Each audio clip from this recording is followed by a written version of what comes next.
KIDO Talk Radio, Kevin Miller in the morning, 107.5 FM, 580 AM, President's Day here in the Treasure Valley.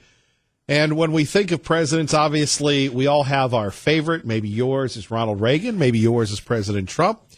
George Washington, I don't know if it's possible, and people have tried to do it for years, to rank the presidents. For me, it would have to be Abraham Lincoln. Joining us now, attorney, man of the world, public servant, and as Postcard Man says, champion of Lincoln. David Leroy joining us. Good morning, sir.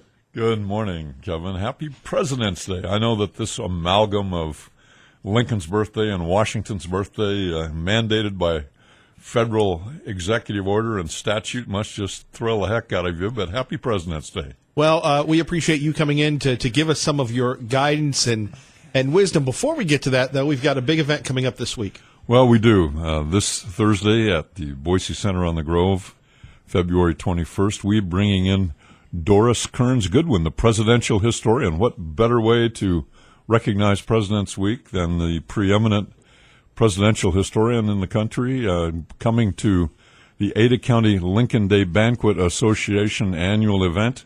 And again, this Thursday, if people still have not gotten their tickets, they're available at adacountylincolnday.org. But Kearns Goodwin is an expert on Teddy Roosevelt, on Franklin Roosevelt, on Lincoln, and, of course, on Lyndon Johnson, with whom she served as an intern and then subsequent staffer in the White House. So we're excited about Doris Kearns Goodwin giving us some perspective on presidential performance and, of course, Abraham Lincoln. And, in fact, our Lincoln Day Association here in Ada County is the oldest such association venerating the heritage of Lincoln west of the Mississippi. So a wonderful event. She'll no doubt talk about her new book, Leadership in Turbulent Times, which recounts some of the things that Lincoln did brilliantly during the Civil War. So that's this week, Thursday, adacountylincolnday.org. Tickets are still available. So that's primarily what you'll be discussing, right?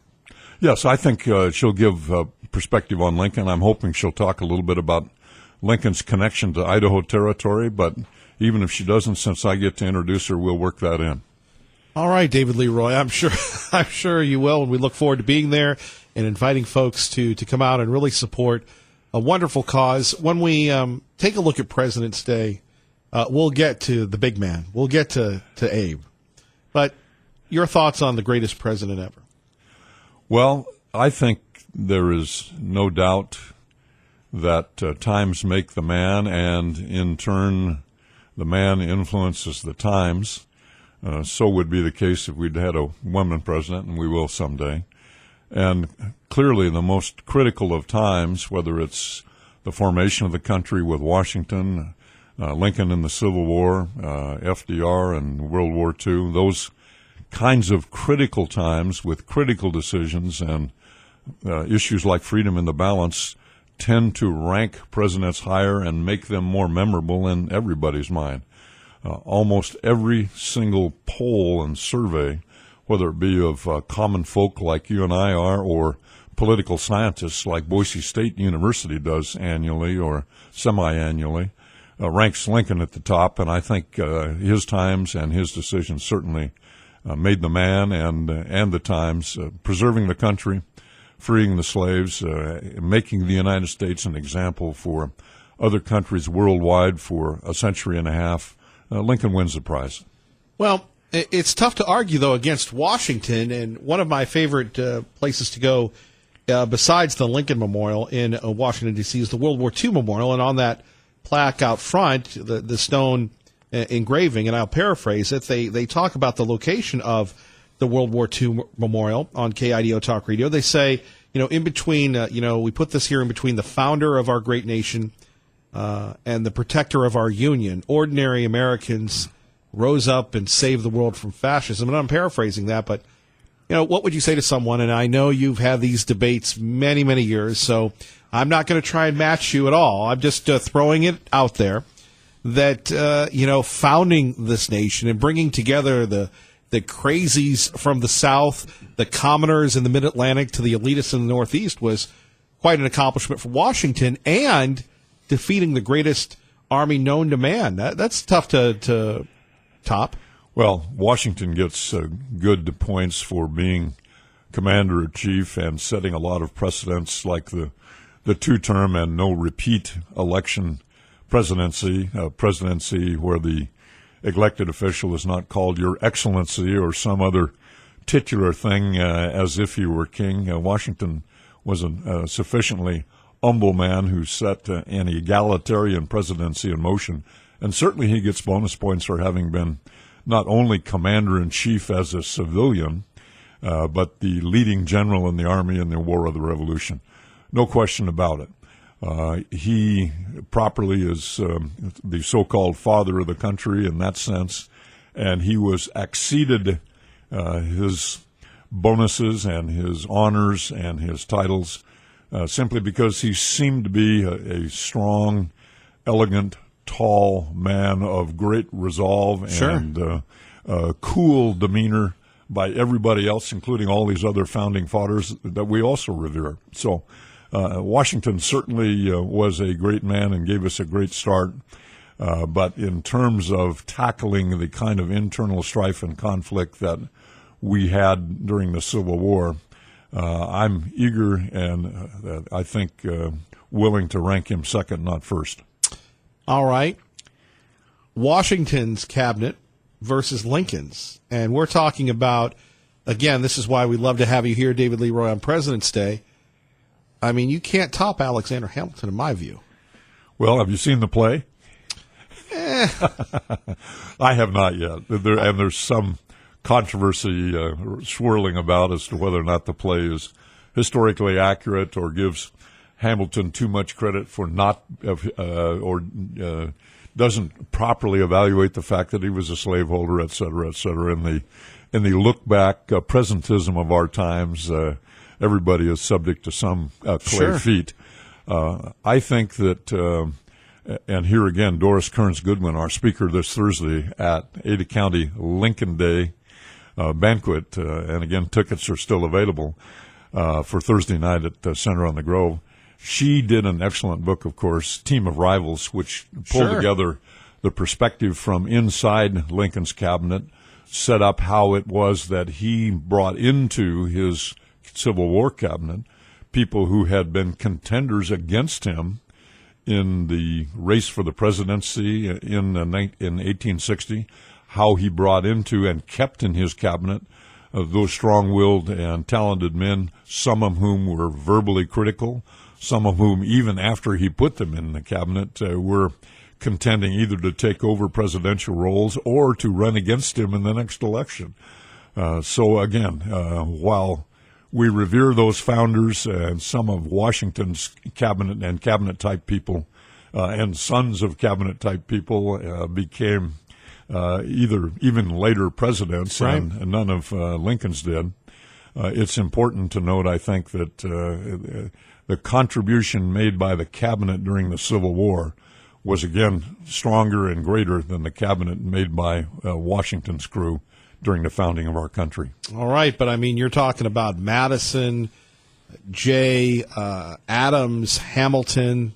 That'd be quite a basketball team, but I again, see that to David Leroy, our great friend here. And we're going to talk a little about some current events as well, but it is President's Day.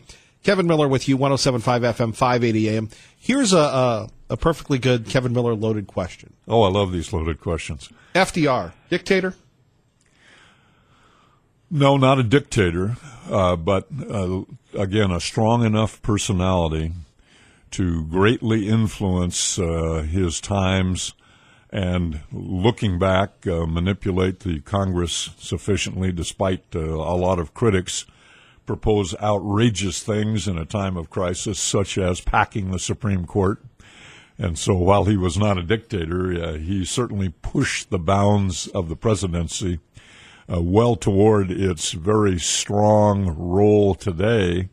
And in the case of FDR, just as we've seen in recent years, when a Congress is not properly defensive of the role of the legislature, the president becomes stronger and moves in a dictatorial direction. I'm with you, but and if you have it, you can Google this and see a lot of pictures of the FDR Memorial in Washington, D.C., and he went on and on and on, and probably, if poor health hadn't got him, would continue on. Wasn't his re-election some would consider a danger? Well, remember Lincoln during the Civil War advocated his own re-election by saying, "We don't change horses in the middle of a stream." And I suppose the stream in which FDR found himself, called World War II, was a good argument for that. At least it was a sufficient argument for the public electorate to keep him in play during the 1940 and 44 elections. It's interesting to speculate if Roosevelt had only been dealing with the Depression and was a Churchillian kind of orator who would tell people that the only thing we have to fear is fear itself, in terms of their empty larder and the fact that the father had no job and the Dust Bowl was raging, all of those sorts of things. Would he have been able to continue in office for an unprecedented third term or a reckless fourth term? I think probably not without World War II. Did he radically transform the power of the presidency and expand the government? I mean, going back to the Founding Fathers, going back to President Lincoln, their version of the executive, I'm sure, or let me not lead the witness, was it different from FDR's version? No.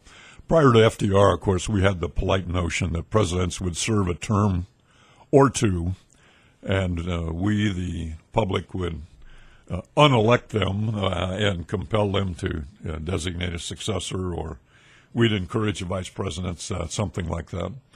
It simply didn't happen in FDR's case, so he obviously had a very grand notion of his own, excuse my voice, importance in the scheme of things. You're getting choked up here about talking FDR. about FDR is shocking to me. Right.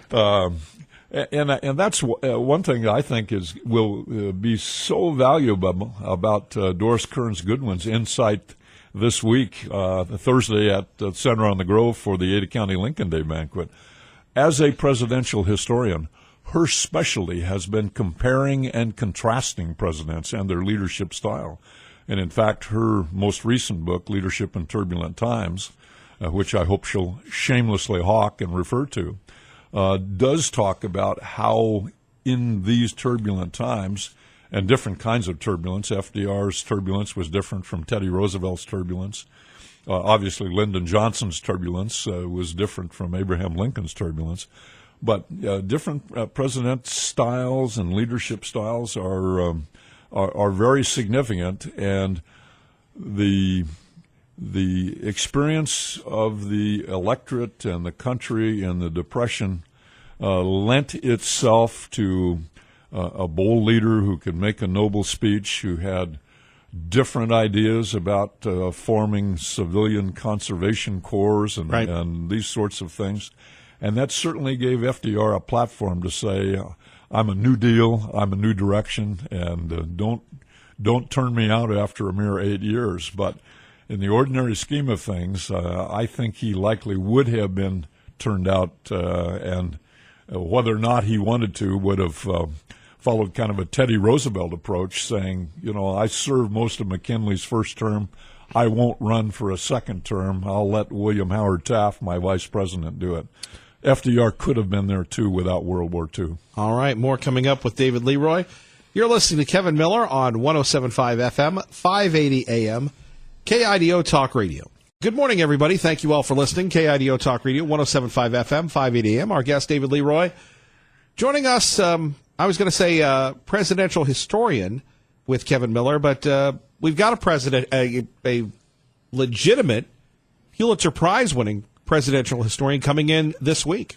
Absolutely. Doris Kearns Goodwin will be here this Thursday at the Boise Center on the Grove, 6 o'clock reception, 7 o'clock dinner, giving us her perspective on Abraham Lincoln before the Abraham Lincoln Banquet Association of Ada County, the oldest in the western United States. So I hope people who haven't yet gotten a ticket to hear Doris Kearns Goodwin will go to adacountylincolnday.org and pick one up.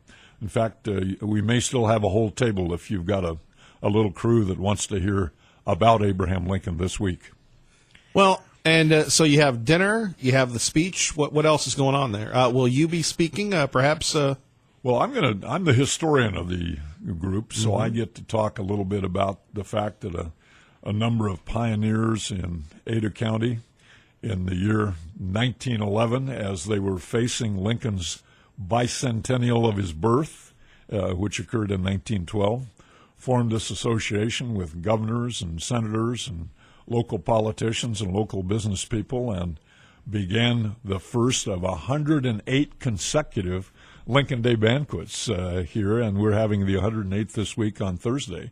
So I get to talk a little bit about the history of the organization, as well as introduce Doris Kearns Goodwin, making reference to her books, Team of Rivals, and also a little reference to her Pulitzer Prize. So Sure. It'll be fun to introduce her and remind her of the connections between Idaho and Abraham Lincoln. In fact, there's a bronze plaque on the statue immediately in front of the State House, which says, shockingly, Idaho, more than any other state, is related to Abraham Lincoln. And I intend to defend that case. Well, I think you'd have some issues probably with the state of Illinois. Well, when we made that claim back in 2009 for the Lincoln bicentennial, we not only got pushback from Kentucky, the state where he was born, Indiana, the state where he spent his youth, but certainly Illinois. And in fact, our claim was so notorious that it got some international press. So I got some clippings from a London newspaper that ran this upstart Idaho claiming to be Lincoln's favorite state. But I think we can make that case. Not only did he create this territory and lobby for it, mentioned Idaho Territory in his 1863 and 1864 State of the Union addresses. On the last day of his life, one of the last notes he wrote was about an appointment for a judge in Idaho Territory. So we've got all of these connections between Lincoln and Idaho Territory between 1863 and 1865. But then in 1890, the little kid who grew up across the state, Fred Dubois, was our territorial congressman, and he lobbied successfully to make Idaho a state. So there's only one state in the entire 50 that has connections to Lincoln as a territory and also connections to Lincoln as a state, and that's Idaho, not Illinois or Kentucky. Our great friend David Leroy joining us. Kevin Miller in the morning, 107.5 FM, 580 AM. Traffic and weather together. Let's get you to work safely and on time. Good morning, Dave. Rolling right along on this President's Day. Let's get back to some of the presidents, though. You know, first segment, Washington versus Lincoln. You've got Adams, Quincy Adams, Jefferson, the modern era, Franklin Pierce, some of the more irrelevant presidents. Now, wait a minute. I'm sure there are Franklin Pierce descendants out there in the valley listening to you say something reckless like that. Can you defend it? Well, what did he really accomplish? They have Franklin Pierce College in New Hampshire named after him, and that's pretty much about it, right? Well, that's a good start. It is. Most notable presidents, besides the ones that are so famous, in your opinion, who strikes? If you study these history comparisons and these rankings of presidents, sure, it's kind of interesting to see who goes up and who goes down. Ronald Reagan, of course, has been going up a bit as relations with the Soviet Union are contentious and observable. Interestingly enough, U.S. Grant, who was once consigned to be a drunkard as a general and a drunkard as president with a riddled and corrupt administration, based on a couple of recent biographies, has come up in the rankings to be recorded as a significantly successful president. Let me jump on the Grant bandwagon for a moment. I really admire his friendship with Tecumseh Sherman. Of course, when I lived in the South, that wasn't really well received. But at the end of Grant's life, the story goes that he was writing the story of his life, his autobiography. He had to do that because he had to take care of his family because of financial concerns. Is that true? Absolutely. He was living in New York City. He had throat cancer, and he was befriended by Mark Twain, who helped him locate a publisher. And I had always wondered, since Grant's biography is supposed to be, quote, the best written presidential self-history ever authored. I always wondered whether Mark Twain had some hand in that as an editor or a ghostwriter or something else, but the best information available now is not at all. So Grant simply had a good way with words and told a good story about his own life, and it did turn out to be a bestseller, interestingly enough, published after his death, but it did take care of his family handsomely, partly because it was well written and was very readable, and partly because every Civil War veteran and family that had any connection with Grant directly or indirectly went out and bought a copy of the 2-volume biography.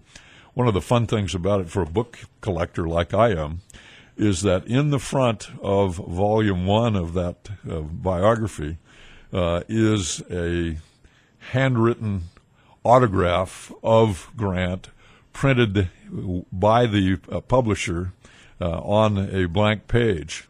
So everybody who initially finds one of those books thinks they've got a copy autographed by Grant, right? Which, of course, is impossible as the press is rolled only after his death. Amazing.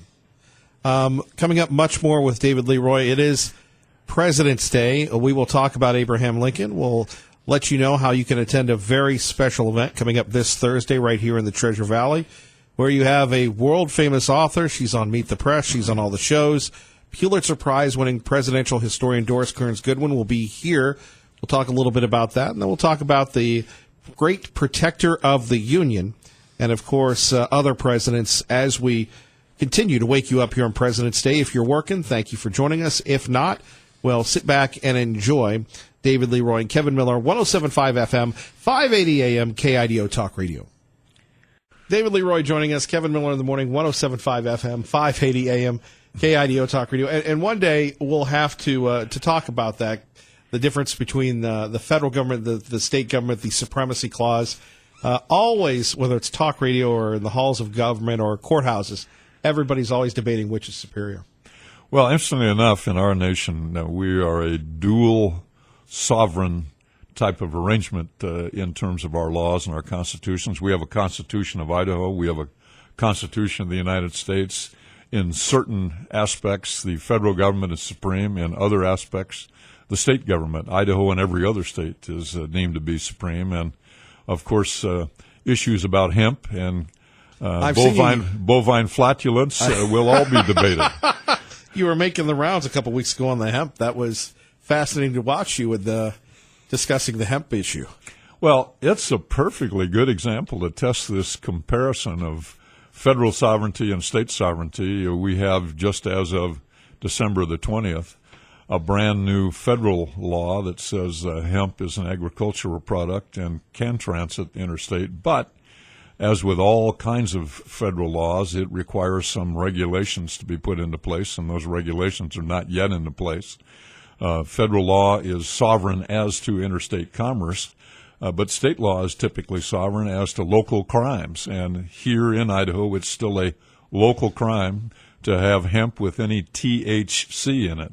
So this issue will evolve itself away eventually.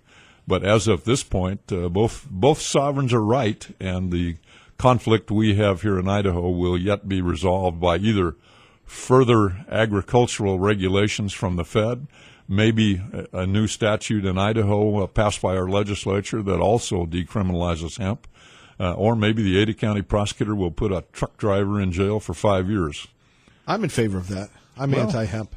I've heard you announce on this microphone some strongly held opinions about marijuana-related products. Now, before we totally derail, we'll save that for another time because I do want to ask you about your life and your career. But we're here on President's Day. We have Pulitzer Prize-winning author Doris Kearns Goodwin coming in Thursday to celebrate Abraham Lincoln, Ada County Lincoln's Days, the Ada County Lincoln Society. David Leroy will be there. Many people are going to go, well, Doris Kearns Goodwin, she's not a big fan of the president. Well, she's been critical of the president in several regards on her national appearances, on talk shows, those sorts of things. And frankly, I think that's all the more reason for your very conservative radio audience to come out and hear her, because her criticisms are relatively narrow and kind of studied, essentially related to the process of being president, not necessarily the content of his views. I don't expect her as someone who has been associated closely with Democratic administrations to be a Trump fan. But if you listen carefully to what she says, she essentially is saying that she disagrees with how the president is president. She doesn't like his comparative inconsistency, or the fact that he doesn't consult as much and as regularly with his White House staffers, that some of his people are uncomfortable from time to time with the fact that he takes positions not necessarily consistent with their recommendation. She's a process comparative presidential historian. Well, the president is a man of his own volition. He consults people, but I would assume that comes from his background of being a developer, being a businessman, where he makes the calls, and in politics it might be more cooperative effort. Well, there's an old saying, the times they are a-changin', and certainly Donald Trump has changed the presidency. I think no future president will ever not have a Twitter account and will not be directly in touch with the people, whether he's a Democrat, whether he's a Republican, a conservative, or a liberal. I think everybody will adopt that device to communicate directly with the people of the United States. He is certainly a man of strongly held opinions, and when I ran for Congress, unsuccessfully, I might add. You were the most pro-Trump. I was dangerously close to being the most pro-Trump, and I remain pro-Trump. The President of the United States, if we can get him conservative legislation, will sign it. These times cry out for conservative and direct solutions to a lot of national problems that have been unattended for 12 or 15 years. And I would expect Doris Kearns Goodwin this Thursday to come in here and tell us a little bit about how Lincoln directly addressed the problems of his time and how he resolved some of these critical issues, such as the continuance of slavery in the South. Well, we're sort of in those kinds of times in this country. Unless we address some of these big problems like secure borders and immigration and health care, we will be in the desperate straits that this country would have continued to be in the 1850s. That makes Doris Kearns Goodwin's speech this Thursday all the more relevant and I think valuable for your conservative audience. How did Lincoln keep it together? Let's face it, the South put the heat on him early on. Generals before Grant and Sherman and others and Sheridan were not very competent. And politically, he's surrounded by, as Kearns Goodwin would say, a team of rivals. Would have broken most people. Well, I think a lot of that answer has to include the phrase, by the grace of God. It was a divine and inspired result that was obtained in the Civil War, far bigger than one man. The uniqueness of all of the combination of things that came together, the dreadful slaughter that ensued, the importance of the battle, namely eliminating slavery, taking it out of our Constitution where it was enshrined for 75 years. All of those things had to have a hand greater than any one man in them. And remember, Lincoln's troubles didn't begin the moment he took the oath of office in January then of 1861. Lincoln's problems began the moment his electoral result was announced, because 7 of the southern states had already seceded by the time he was sworn in. They were already calling up armies and appropriating money for war in the southern states, and they were already seizing national federal armories by the time Lincoln was sworn in as president. So he had no relief. He had every likelihood of failure. And even so tricky a maneuver as what do we do with Fort Sumter consumed Lincoln and his cabinet for a considerable period of time. He didn't want to fire a shot. He didn't want to send new troops that would have had to march through the South. So what did he do to make sure that the South, if they had to do it, was going to fire the first shot? He simply said, we'll reprovision the fort. We'll send a ship in with groceries. And it was upon that basis that the Civil War was thrust upon him. Well, and the many southern states said that if Lincoln carried the day, that they would follow through, and they did with their plan for secession. What was his lowest point, do you think? Well, that's an interesting question because his low points, no doubt, were some of the battles lost. His low points were finding generals whom he had great expectations for were utterly incompetent. But no doubt his lowest moment was when his own son, Willie, died in the White House. And he was absolutely disconsolate. His wife was literally crazed. And he would, from time to time, go sit on Willie's grave, his temporary resting place, in a cemetery, at a cemetery plot that still exists and can be visited today in Georgetown, immediately adjacent to Washington, D.C. itself, about 2 miles from the White House. Lincoln, sitting on a tombstone, contemplating the death of his son, as well as the death of hundreds of thousands of soldiers whom he had consigned to that, had to be probably the lowest point, a combination of his personal depression and his public depression. More coming up with David Leroy. Once again, if people are interested in this big event coming up Thursday. Tickets still available at adacountylincolnday.org for Doris Kearns Goodwin this Thursday night. The presidential Pulitzer Prize-winning historian coming to town to give us her address on Abraham Lincoln. And more coming up here. Don't forget, you can join us anytime online with the KIDO Talk Radio app. It's available at Google Play, the App Store on Apple.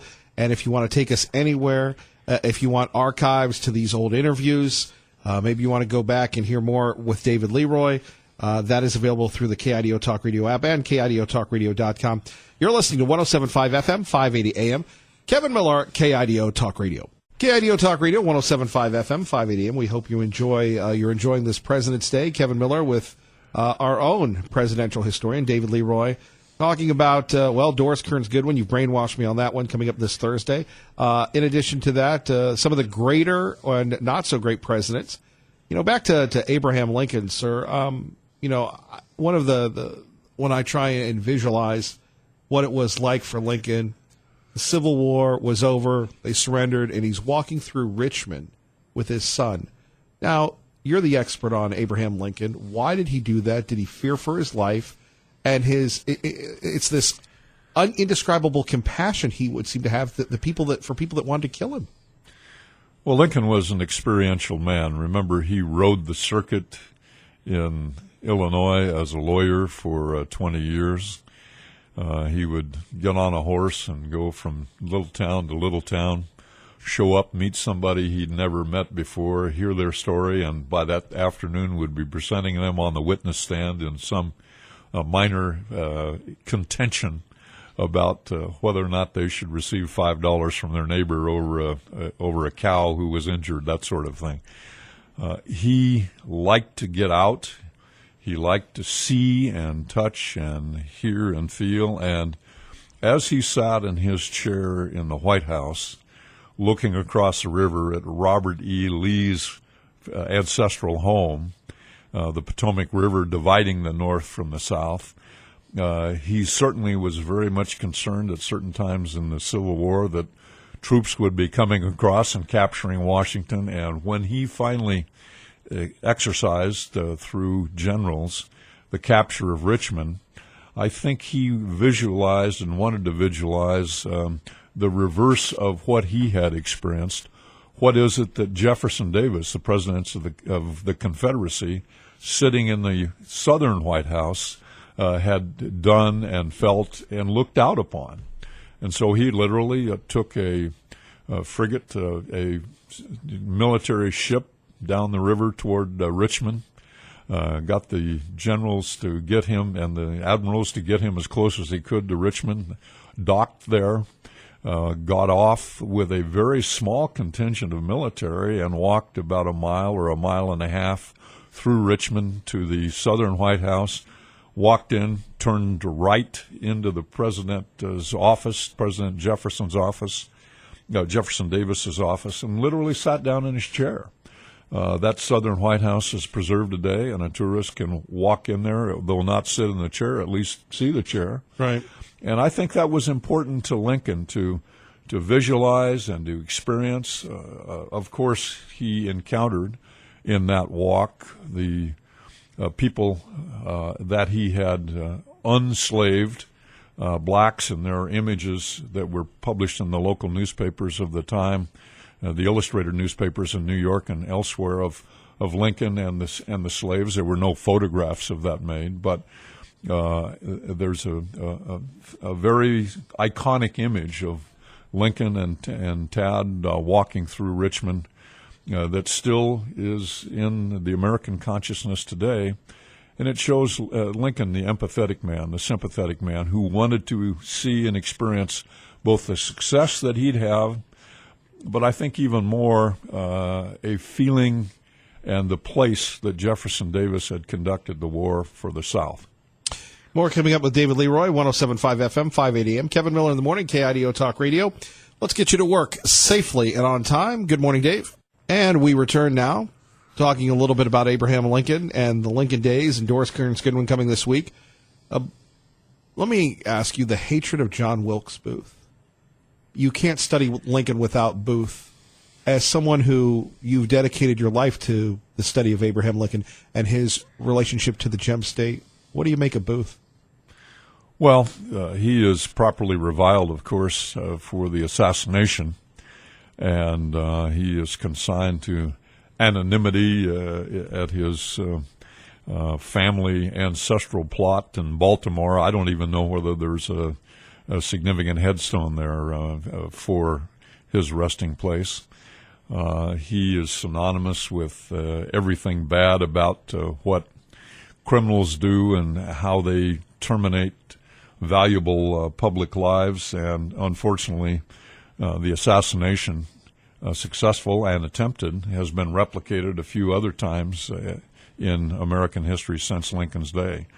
Do people still hate Booth? Yeah, I think people still hate Booth. Should they hate Booth? Yeah, probably so, although hate's a very strong and negative emotion.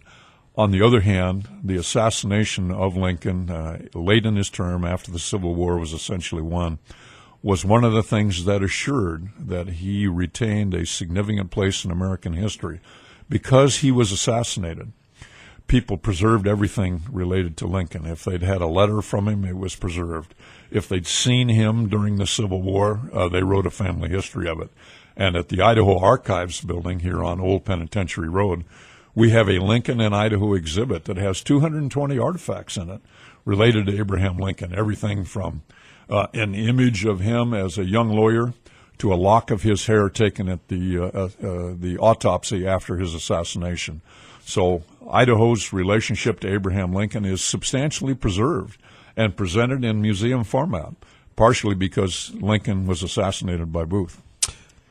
You know, and when you go one more minute on Lincoln, then we're going to remind everybody about Doris Kearns Goodwin, and she'll be speaking about Lincoln, I would imagine, this Thursday.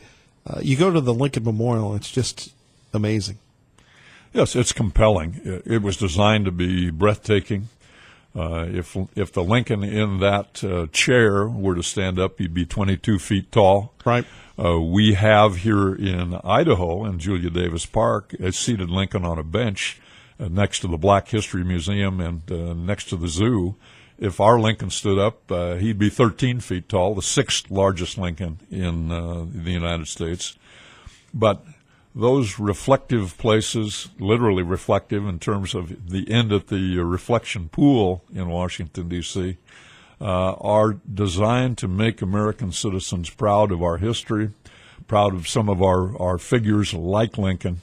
And I think they do a pretty good job of reminding us how important our history was and how significant Lincoln was to the positive aspects of that history of the United States. All right, I've cajoled you enough with great content. Great content coming up Thursday. The public's invited. Doris Kearns Goodwin, Pulitzer Prize winner, coming to Idaho.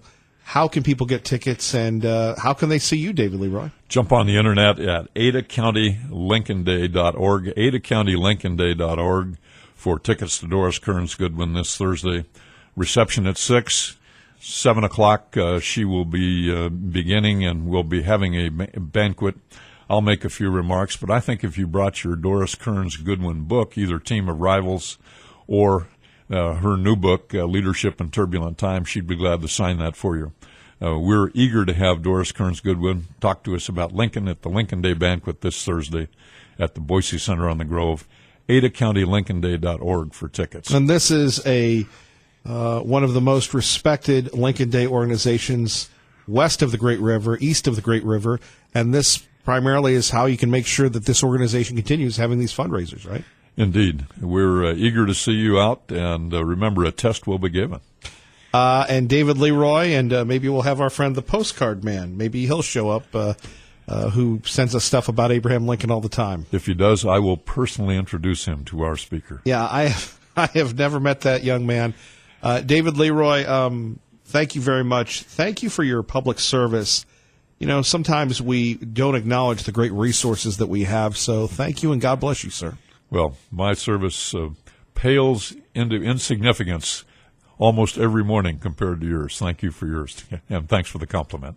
It's true. You're listening to Kevin Miller, KIDO Talk Radio.